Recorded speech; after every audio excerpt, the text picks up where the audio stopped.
So what are my top 5 books for this year's History Festival? Well, I'm going to start with a good old favourite, Henry Stevens's Book of the Farm. This was the indispensable guide for me when I said about Victorian farming.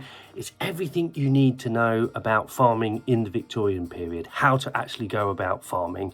The actual original was about 3 volumes and they're all about that thick. So I've edited them down to the most meaningful and useful bits and pieces, indispensable when I was farming as a Victorian about 10-15 years ago. Now, number 2 is Matthew Johnson's Ideas of Landscape. Now, why do I like this book? Because when we look out on that beautiful English landscape, guess what?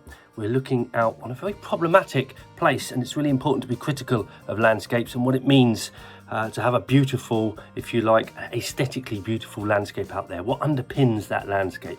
So that one really is one to get the old grey cells working.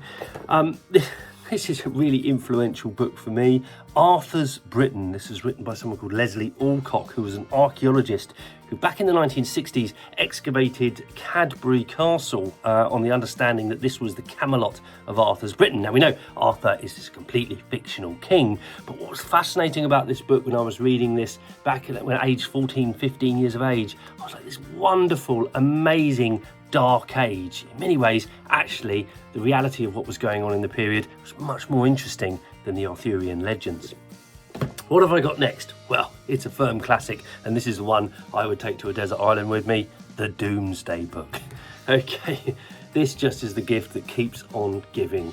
Page after page of intricate detail of what England was like all the way back in 1086. It is a snapshot of the late Anglo-Saxon world, and the level of detail actually exposes anything but a kind of barbaric dark age. This was an incredibly sophisticated and well-ordered society. So the Doomsday Book, honestly, you could spend hours and hours reading that, or at least I could.